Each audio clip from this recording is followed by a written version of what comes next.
কাগজ কলমে লিখি, তবু প্রতিবাদ করি না মুখে।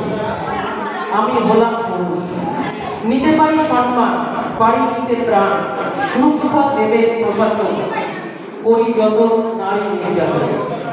আমি হলাম পুরুষ।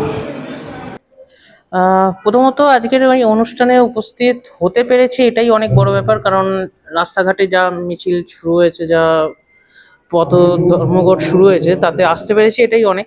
তবে অনুষ্ঠানে এসে মনে হচ্ছে যে না, আশাটা সার্থক হয়েছে, কারণ অনেকে অনেক রকমভাবে বক্তৃতা দিয়েছে, কবিতা দিয়েছে, নাচ করেছে।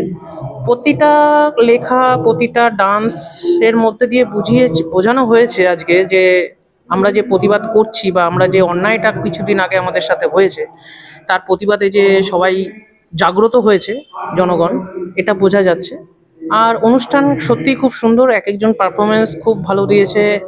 মহানগরের তরফ থেকে যারা যারা পারফরমেন্স দিয়েছে তারাও খুব ভালো দিয়েছে, আদার্স যারা রয়েছে তারাও খুব ভালো দিচ্ছে, বাচ্চারা ছোট ছোট বিশেষ করে আজকে যারা এসছে তারাও খুব সুন্দর নাচ করেছে। খুবই মানে মোটামুটি দিক দিয়ে, সমস্তটা দিক দিয়ে খুব ভালো অনুষ্ঠান হয়েছে। আমার নাম শ্রমিক ভট্টাচার্য, আমি মহানগর পত্রিকার সহ সম্পাদক।